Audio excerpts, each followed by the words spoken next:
خلينا بقى نفتح مع بعض بابجي كده دلوقتي حالا ونشوف انهي موبايل هيفتح الاول.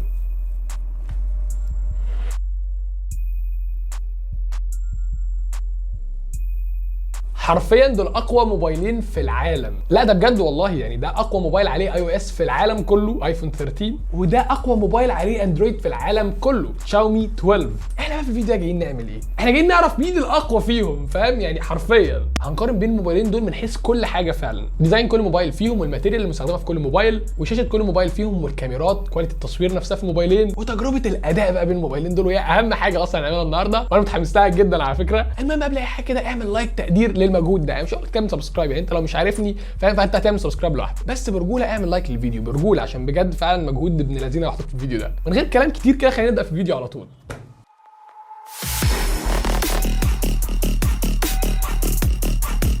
تخيل كده معايا يرجع لك فلوس على كل حاجه تشتريها اونلاين. اظن كلنا عايزين كده. ده بالظبط اللي بيعمله سبونسر فيديو النهارده وهو luckyegypt.com. luckyegypt بيوفر لك مواقع كتيره جدا تشتري من خلالها اونلاين، زي سوق.com اللي بقى امازون دلوقتي، زي جوميا وزي نون وزي علي اكسبريس، ومواقع الفاشن بقى زي H&M وامريكان ايج. كل اللي عليك انك تدخل على luckyegypt.com وتختار الموقع اللي انت عايز تشتري من عليه، تروح تشتري عادي جدا بطريقتك المعتاده. هترجع على luckyegypt تلاقي يرجع لك كاش باك بيوصل ل 20% من الفلوس اللي انت دفعتها اونلاين. انت متخيل؟ والكاش باك هيرجع لك في خلال 17 يوم بس، وده يعتبر من اسرع المنصات في مصر اللي بترجع لك كاش باك في حسابك. الكاش باك اللي نزل لك ده بقى تقدر تستفيد بيه مثلا عن طريق ابلكيشن لاكي على موبايلك اصلا، او انك تسحبه من خلال فروع امان او من خلال حسابك في البنك. كمان لاكي بيوفر لك اكواد خصم بتديك خصم على طول وانت بتشتري اي منتج اونلاين، والاكواد دي المواقع كتيره ممكن تدخل تشوفها دلوقتي، وكل الحاجات اللي لسه قايل لك عليها دي تقدر تستفيد بيها برده لو عندك ابلكيشن لاكي على موبايلك. والاروش بقى من كده ان انت لو اول مره تسجل على لاكي فليك 50 جنيه هديه. ادخل دلوقتي حالا سجل على لاكي من اللينك الموجود تحت في الديسكربشن ده واستفيد بكل العروض والخصومات دي. شكرا جدا طبعا انك شفت الاعلان للاخر، اسيبك تكمل الفيديو. هنبدا باهم حاجه طبعا وهو شكل كل موبايل في دول والماتيريال المستخدمه فيهم. بص هي مش محتاجه كلام، انت شايف اصلا عظمه، فاهم؟ بالنسبه للخامات المستخدمه في الموبايلين جايين من الازاز، بس الايفون ملمس ازازه اللي هو الازاز الناعم ده، بص يعني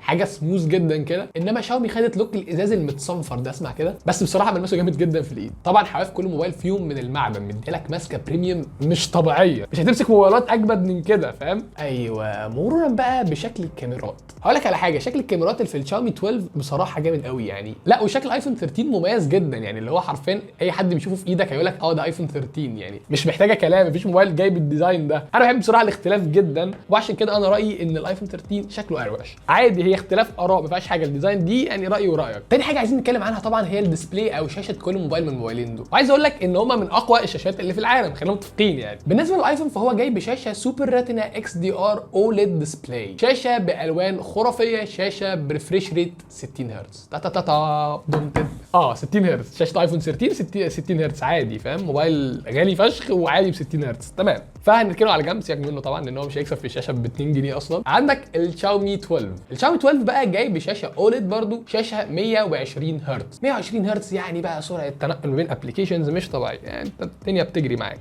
الشاشتين بيدعموا الدولبي فيجن، الشاشتين فعلا الوانهم تحفه. في حاجه برضو لازم اتكلم عنها بصراحه، هي استغلال مساحه الشاشه في الموبايلين. يعني معلش يعني انت عندك ايفون 13 جايب بنوتش قد حياتي حرفيا، فطبعا انا بالنسبه لي استغلال مساحه الشاشه اللي موجود في الشاومي 12 جامد جدا. ده بص الايفون حوافه عامله ازاي، وهنا طبعا انت عندك يعني الشاشه شبه كيرفد في الشاومي 12، فطبيعي يعني في نقطه الشاشه لازم الشاومي 12 هو اللي يكسب. سيبك بقى من الشاشات والحاجات دي وخلينا نتكلم شويه عن اداء الموبايلات دي اللي هي اقوى حاجه. لا اجهز معايا بقى عشان بجد والله يعني انت معاك اقوى موبايلين في العالم، اقوى بروسيسورز في العالم فعلا. فايوه انت عندك هنا الاي 15 بايونيك، اقوى معالج نازل من ابل، وطبعا عندك الشاومي 12 اللي جاي باعلى معالج نازل من كوالكوم وهو السناب دراجون 8 جين 1. خليني اقول لك ان الموبايل فعلا ما بيعلقش معاك، الموبايل هتقعد تفتح في ابلكيشنز وتقفل في ابلكيشنز ومفيش اي تهنيج. السوفت وير هنا مش طبيعي فعلا، ما اعرفش ازاي بصراحه مع ان دي مي يو اي، بس خليني اقول لك ان دي مي يو اي 13 ودي احدث واجهه نزلت من شاومي، فحرفيا تجربه الاداء هنا مثاليه. طبعا مع الشاشه ال 120 هرتز فانت عندك الدنيا بتجري يعني زي ما انت شايف كده، قصاد ايفون 13 اللي طبعا خليني اقول لك ان هو اقوى معالج نازل من ابل، ولكن خلينا واضحين يعني الشاشه 60 هرتز مش هتأدي قد الشاشه ال 120 هرتز. بص كده فرق الشاشات، بص انت هنا بيظهر لك ايه وهنا بيظهر لك ايه. ففي نقطه التنقل بين الابلكيشنز وكده ايفون 13 حلو جدا، ولكن شاومي 12 اجمد. وطبعا ما ينفعش نتكلم عن الاداء وننسى تجربه فتح الابلكيشنز على الموبايلين في نفس الوقت، نشوف مين اسرع. تقريبا الاثنين فتحوا مع بعض مع اني حسيت ان الايفون فتح الاول. تمام خلينا نفتح يوتيوب كده.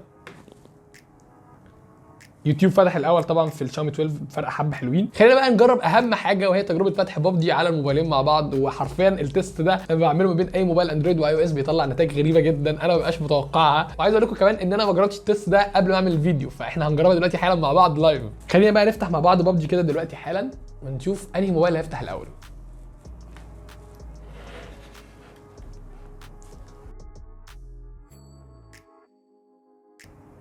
ابل فتحت الاول طبعا، وتقريبا يعني لحد دلوقتي مثلا فرق بتاع 5 ثواني 6 ثواني. اوف، لا ده حوالي حرفيا 10 ثواني. وخلي بالك حاجه مش متوقعه، يعني انا كنت حاسس ان السناب دراجون 8 جين 1 ده يبقى جامد بقى في فتح الابلكيشنز واللي هو في ثانيه يقوم فاتح ولا حاجه، ولكن ده ما حصلش خالص. وابل برده تفوقت على ال 8 جين 1. اعلى سيتنجز في الموبايلين زي ما انتم شايفين كده اتش دي ار وفريم ريت اكستريم وسموز واكستريم برده، مفيش 90 هرتز في الموبايلين رسمي. خلينا نبدا كده الاول بالشاومي. لا بقى طبعا يعني ما متعلقش اصلا دي حاجه متوقعه مش محتاجه كلام، مش بنقارن بموبايل فئه متوسطه يعني. جامد جامد. خلينا نلعب كده على ايفون 13 ونشوف الكلام بيقول ايه. وجاي يقتلني جاي يقتلني. حاسب يا اسطى استنى يا اسطى. حاسب الشجنايه هو جاي يقتلني بقى. طب احنا هنا بنلعب برضو على اتش دي ار وفريم اكستريم. ماشي يا عم شكرا. وبصراحه برضو الاداء تقريبا هو اللي في الشاومي هناك. كاداء عموما هم نفس الاداء بالظبط. وزي ما انتم شفتوا كمان تجربه فتح الابلكيشنز ايفون 13 تفوق على الشاومي 12. سيبك بقى من اداء الالعاب وخلينا نتكلم شويه عن كاميرات الموبايلات هنا، واللي هي تجربه يعني صعبه صعبه قوي الحقيقه بصراحه، لان كل موبايل واخد اتجاه كده وليه فلسفه في معالجه الصوره، فاهم؟ اي صوره سواء هتطلع من الكاميرا الاماميه او الخلفيه ايفون 13 هيطلعها اوقع بكتير جدا جدا من الشاومي 12. ده ما فيهاش نقاش اصلا، اللي عينيك شايفاه هيطلع في الصوره ده في ايفون 13. شاومي 12 بقى يعني بيعدل على الصور وبتاع، ده طبيعه اي موبايل اندرويد، ما يطلعلكش الصوره بعيوبها، لا بيحاول يعدلها وكده تمام. دي حاجه حلوه في بعض الظروف طبعا، ولكن في ناس بتحب الصوره الشوت زي ما هو شايفه قدامه عشان هو اللي يعدل عليه مش الموبايل اللي يعدل عليه، فاهم قصدي؟ طبعا سيبك من ارقام بقى ومش عارف ايه، وكاميرا ايه اللي 50 ميجا بكسل وكاميرا ايه اللي مش عارف كام، مفيش الكلام ده خالص. احنا في المقارنات بنجرب التجربه الفعليه للموبايلين، مالناش دعوه اصلا ده كام ميجا بكسل او فتحه العدسه كام، لان وقت التجربه الفعليه بيختلف تماما. بالنسبه للكاميرا السيلفي في الموبايلين، فالموبايلين بيطلعوا صور جامده جدا يعني ككواليتي وككل حاجه. يعني زي ما قلت لك ايفون 13 صوره اوقع، اما شاومي 12 فصوره احلى بكتير. طبعا انت بتصور سيلفي فطبيعي اي انسان عنده مش عارف ايه في وشه بتاع، شاومي 12 بيظبط الحاجات دي. ومش بيوتي مود، انا قافل بيوتي مود تماما. بيوتي مود ده افشل اختراع عملوه في الموبايلات الاندرويد حرفيا يعني، ولكن الصوره في المجمل بيبقى متعالج ديفوهاتها، فاهم؟ ده في شاومي 12 فالصور حرفيا جاهزه انك تاخدها كده تنزلها على الانستجرام او على اي سوشيال ميديا وتجيب بتاع 300 400 لايك ولا حاجه. طبعا انت لو مش متابعني على الانستجرام فخليني اقول لك انك لازم تتابعني على الانستجرام، اللينك موجود تحت الديسكربشن. اكتب محمد حكيم واي تي وشفت انت لفتها لك ازاي. اتكلم على الصور وبتلاقيها لك في الانستجرام وقلت لك تعالى اعمل لي فولو. ذكاء. المهم بقى لو جينا ناحيه التفاصيل بقى بتاعت الصوره وكده، لو هتزوم وبتاع، فعايز اقول لك ان الشاومي 12 الصور بتاعته كان فيها تفاصيل اكتر. الغريب بقى ان انا لما خرجت بره واتصورت بقى في ظروف اضاءه صعبه، مثلا ان الشمس تبقى ورايا وبتاع زي ما الصور اللي انتم شايفينها قدامكم دي، لقيت ان الشاومي 12 الاتش دي ار ومعالجه الصوره فيه وانه يسيطر على الاضاءه اللي وراك اللي ضاربه دي كانت اجمد من الايفون 13. ودي حاجه غريبه جدا وانا ما كنتش متوقعها بصراحه. فملخص سريع كده في الكاميرا السيلفي، انا بصراحه عاجبني جدا الشاومي 12 ككاميرا سيلفي. الكاميرا بتاعته يعني مطلعني حلو، فاهم؟ ده المطلوب، انت تصور سيلفي مش عايز تطلع وحش، فاهم؟ هي دي الفكره يعني، مش محتاج قوي الواقعيه قد ما محتاج ان الشكل يبقى حلو في الصوره. بالنسبه بقى للصور الفعليه اللي طلعت من الكاميرات الخلفيه في الموبايلين دول، فصور ايفون 13 طبعا زي ما قلت لك في الاول هي صور اوقع، صور نفس الالوان اللي في الحقيقه. حتى لوك الصور نفسه انا كان عاجبني شويه بصراحه في الايفون 13، لان زي ما قلت لك يعني موبايلات الاندرويد وبالذات الشاومي 12 يعني زيهم برضو بيعالج الصوره وبيزود عليها لوكات كده من دماغه، الوان بقى مش عارف يعلي الفايبرنس شويه، يعمل ايه في الساتوريشن بتاع، فاهم؟ ده ما عجبنيش، لان انا وقت بقى ما بصور بالكاميرا الخلفيه انا بصراحه ببقى عايز مستني صوره بكواليتي عاليه جدا بتفاصيل عاليه بالوان هي اللي قدامي. عايز اقول لك انا لما تزوم برضو التفاصيل كانت في صالح الشاومي 12. الشاومي 12 كان بيديك تفاصيل اكتر في الصوره، لما تزوم قوي هتلاقي ان التفاصيل احسن. انما بقى لو هنتكلم عن العزل، عزل الصوره بقى وانت بتصور بورتريه، سيبني بقى عشان انا مغلول يعني، ده موبايلي الشخصي، انا بقول لك ايفون 13 ده موبايلي، فاهم؟ قلت لكم الموضوع ده قبل كده في ايفون 13 وايفون 12 وايفون 11، لان مفيش هنا كاميرا 2 اكس، فالعزل هنا بيتم سوفت وير وما بيبقاش دقيق تماما ولا ب 2 جنيه اصلا، فاهم؟ يعني هتلاقي كده اول ما تصور صوره بورتريه وتيجي تزوم على اطراف الشيء اللي انت عامل له عزل ده، هتلاقي الاطراف سموث تماما، ناعمه جدا. ايفون 13 منعم الاطراف لانه مش عارف يحددها بالظبط، فاهم؟ انما لما تيجي تحط بقى صوره الشاومي 12 جنب ايفون 13 وتزوم شويه على الاطراف، هتلاقي ان الشاومي شاومي 12 ايه قصصها بالملي، فاهم؟ الاطراف شارب جدا ومتحدده والعزل تحفه. فكاجمالا كده لو هتصور صوره من غير بورتريه بالكاميرا الخلفيه ايفون 13 احسن، لكن لو هتصور بورتريه طبعا شاومي 12 احسن بحبه حلوين يعني. بعد بقى ما قارنا الكاميرات في الموبايلين خلينا نتكلم شويه عن بطاريه كل موبايل فيه، وكنتيجه غير متوقعه بالمره انا عايز اقول لك ايفون 13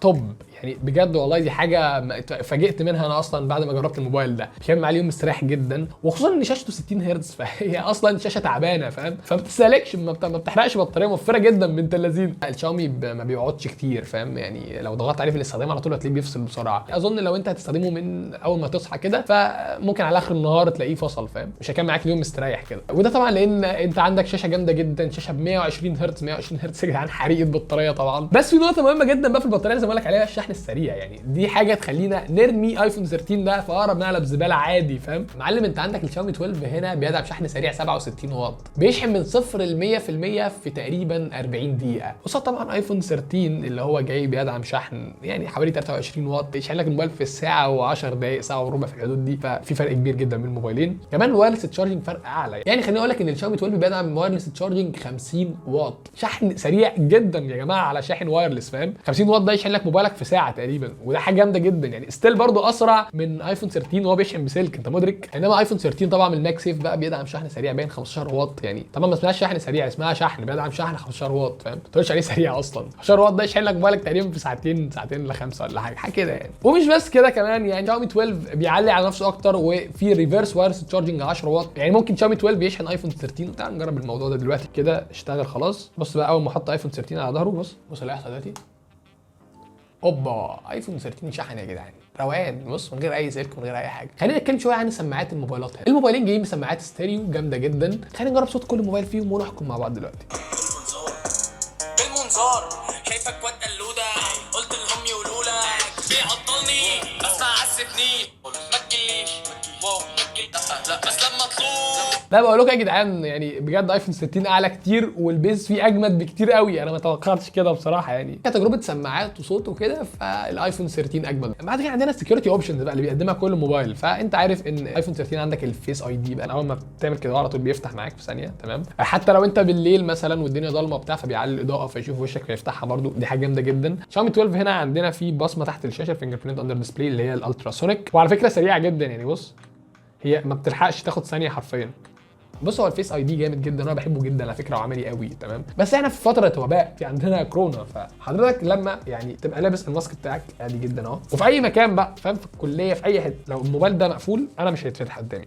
بس زي ما انت شايف كده هو فتح دلوقتي. ده ليه بقى؟ عشان معاك الواتش سيريز 7، وده اللي احنا هنتكلم عنه في فيديو تاني ان شاء الله. الابل واتش سيريز 7 يا جدعان جامده جدا وفي فيديو جامد لازم يتعمل عنها يعني. ولكن في العموم انت لو مش لابس الساعه دي وبتستخدم الايفون وانت لابس الماسك الموبايل مش هيفتح معاك، مفيش خالص، هتكتب البن بقى فاهم. ودي حاجه متخلفه جدا انها تحصل في 2022 ان انت بتكتب البن. حاجه كمان برضو بصراحه تميز ايفون 13 عن الشاومي 12 وهو انه مقاوم للميه والغبار، يعني ضد الميه والحاجات دي. 6 متر تحت الميه او نص ساعه تحت الميه قشطه عادي جدا شغال معاك. انما الشاومي 12 بصراحه بيغرق عادي زي البني ادمين يعني. بعد ما اتكلمنا عن كل الفيتشرز والحاجات الجامده دي في الموبايلين خلينا بقى نتكلم عن سعر كل موبايل فيهم.